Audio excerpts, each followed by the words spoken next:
अभिवादन स्वीकार कीजिए ब्रजेश मिश्रा का और आप देखना शुरू कर चुके हैं द डिबेट। बहनों भाइयों, 2 दिन पहले दुनिया ने जो दृश्य देखा और जिस तरह की खबर सुनी, सब हैरान रह गए।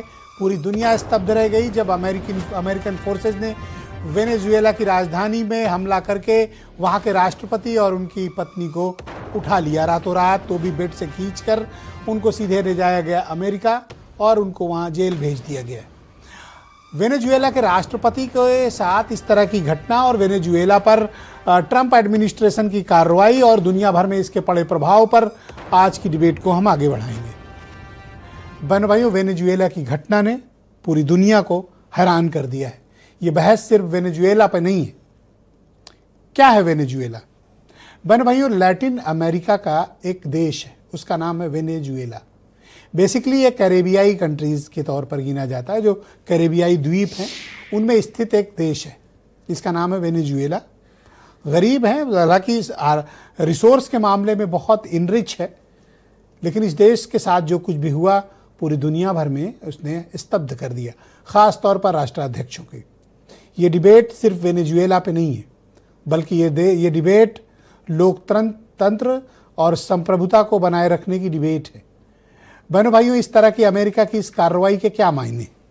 जिस तरह से वेनेजुएला पर अमेरिकन फोर्सेज ने अटैक किया, वहाँ के राष्ट्रपति को प्रेसिडेंट हाउस से रातों रात, आधी रात में उनकी पत्नी के साथ अमेरिकन फोर्सेज उठा ले गई। वेनेजुएला पर आरोप है कि वो रूस और चीन के साथ मिलकर अमेरिकन हितों के खिलाफ काम कर रहा है। वो ड्रग्स सप्लाई करते हैं और उनके तमाम खिलाफ, अमेरिकन इंटरेस्ट के खिलाफ जाने की बात है। ट्रंप एडमिनिस्ट्रेशन जब से अमेरिका में आया है, उन्होंने कई बार इस बात की चेतावनी दी थी, बल्कि इस बात को लेकर काफ़ी सख्त लहजे में पेश आए थे और उन्होंने अपने सारे डिप्लोमेटिक रिलेशंस भी वेनेजुएला के साथ ख़त्म कर लिए थे और ये चेतावनी दी थी कि वेनेजुएला और ख़ास तौर पर वहाँ के राष्ट्रपति निकोलस माडुरो अमेरिकन इंटरेस्ट के खिलाफ काम कर रहे हैं। निकोलस माडुरो भी लगातार रूस और चाइनीज़ इंटरेस्ट को सर्व कर रहे थे, ऐसा आरोप अमेरिका में लगता रहा है।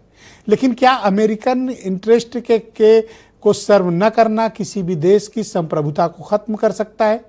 बहनों भाइयों, मैं हमेशा इस बात को कहता हूँ कि शक्तिशाली देश का कभी शोषण नहीं हो सकता, इसलिए शक्तिशाली बनना बेहद ज़रूरी है। अगर वेनेजुएला शक्तिशाली होता तो शायद अमेरिकन फोर्सेज इस तरह का मिस एडवेंचर नहीं करती कि किसी देश के राष्ट्रपति को उसके घर से उठा ले जाएं। दुनिया में आपको ऐसा कोई उदाहरण नहीं मिलेगा कि राष्ट्रपति भवन पर हमला करके फोर्सेस दूसरी कंट्रीज़ की आईं और वहाँ के राष्ट्रपति या प्रेसिडेंट को उठा ले गई। माडुरो का कसूर क्या था? उनका कसूर ये था कि उन्होंने वेनेजुएला, जो ऑयल और गैस के मामले में दुनिया की नंबर 1 कंट्री है। बहनों भाइयों, जितना पूरा तेल मिडिल ईस्ट के पास होगा, जितना पूरा गैस, नेचुरल गैस पूरे मिडिल ईस्ट के पास होगी, अगर ठीक से उसकी रिसर्च की जाए, ठीक से इन्वेस्टिगेट किया जाए, तो वेनेजुएला के पास पूरे मिडिल ईस्ट से ज़्यादा प्राकृतिक भंडार तेल के और गैस के हैं। ये सारा झगड़ा तेल का है, ना तो झगड़ा ड्रग्स का है, ना अमेरिकन इंटरेस्ट को लेकर है और ना अमेरिका के खिलाफ काम करने को लेकर है। दरअसल तेल की ये कहानी इस देश में संप्रभुता के बारे में लोगों को, दुनिया भर को चौकस और चौकन्ना कर रही है कि शक्तिशाली देश और भी सुपर पावर अगर अमेरिका के आस पड़ोस आप हैं तो आपको किन परिस्थितियों का सामना करना पड़ सकता है। दुनिया भर में इसके अलार्म हैं।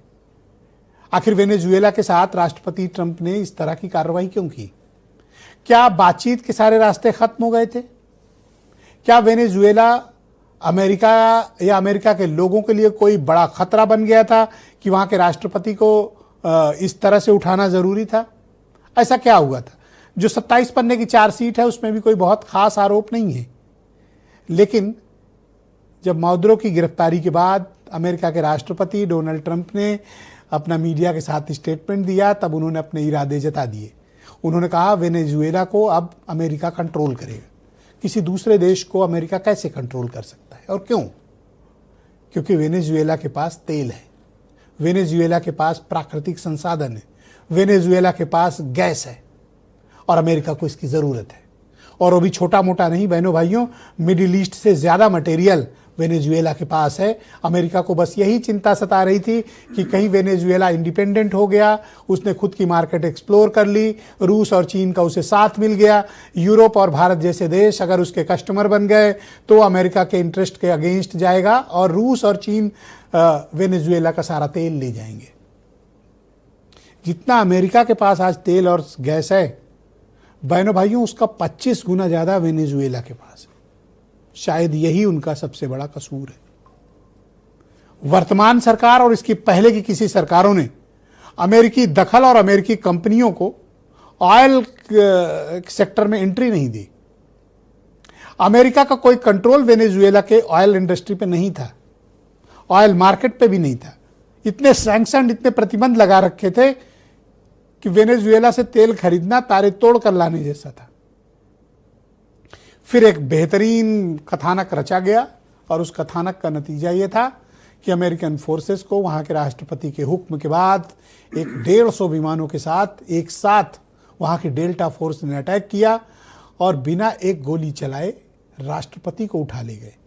बहनों भाइयों, ये घटना जितनी महत्वपूर्ण है, ये ऑपरेशन की सराहना होनी चाहिए कि अमेरिकन फोर्सेस इसको नैतिकता, संप्रभुता, इंटरनेशनल लॉज को एक तरफ करें। आप ताकत के सामने कोई नियम नहीं चलता, लेकिन जितने ही बिना एक डॉट लगे, बिना एक स्पॉट आए, अमेरिकन डेल्टा फोर्सेस ने जो कार्रवाई की है, जिस तरह का एक्शन किया है, जो स्पीड दिखाई है, और एक देश के राष्ट्रपति को उसकी औरत के साथ उठा ले गए हूं।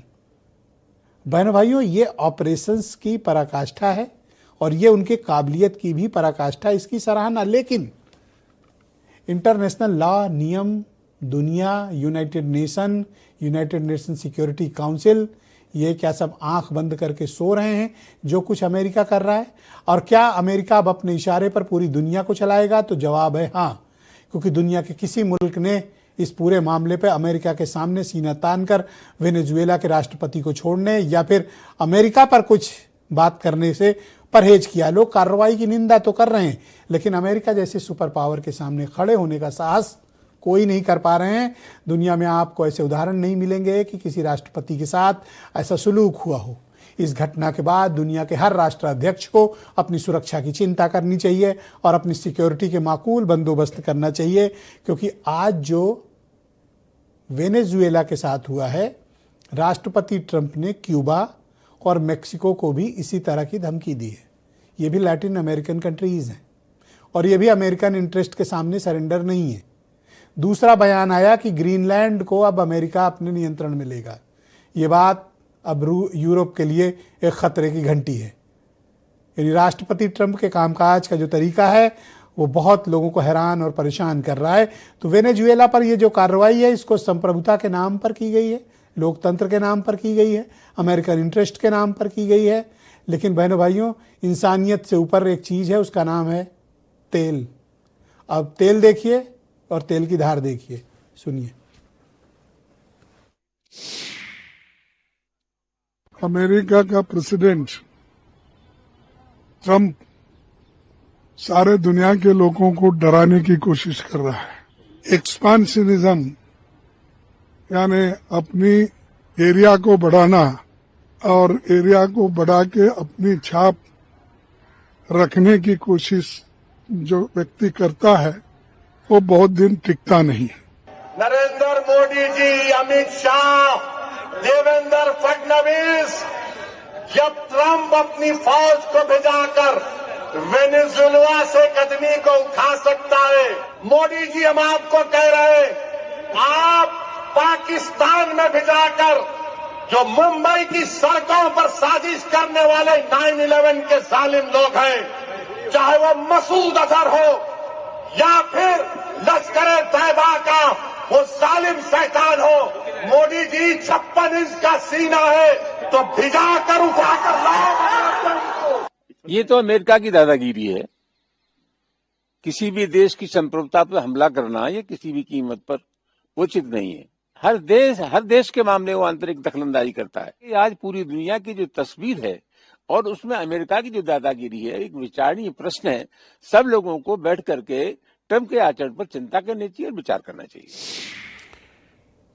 तो बहनों भाइयों, आज की डिबेट को आगे बढ़ाएंगे। Sanjay Singh ruling party BJP के लीडर हैं, मनीष सिंघवी कांग्रेस कमेटी अपोजिशन के प्रवक्ता, संजीव श्रीवास्तव जाने माने defence expert, doctor Kirodi Singh साहब हमारे साथ मौजूद हैं, फॉरेन मामलों के टॉप एक्सपर्ट हैं, सुनील डसीला जी हमारे साथ मौजूद हैं, बीएसएफ और एनएसजी के फार्मर अधिकारी रहे हैं, जो हमें बताएंगे कि कमांडो कार्रवाई किस तरह से होती हैं। सुनील कौशिक जी बहुत ही जाने माने पत्रकार दिल्ली से हमें ज्वाइन कर रहे हैं, और वीरेंद्र सिंह जी हमारे स्टेट हेड। आप सभी का स्वागत और धन्यवाद इस कार्यक्रम में मुझे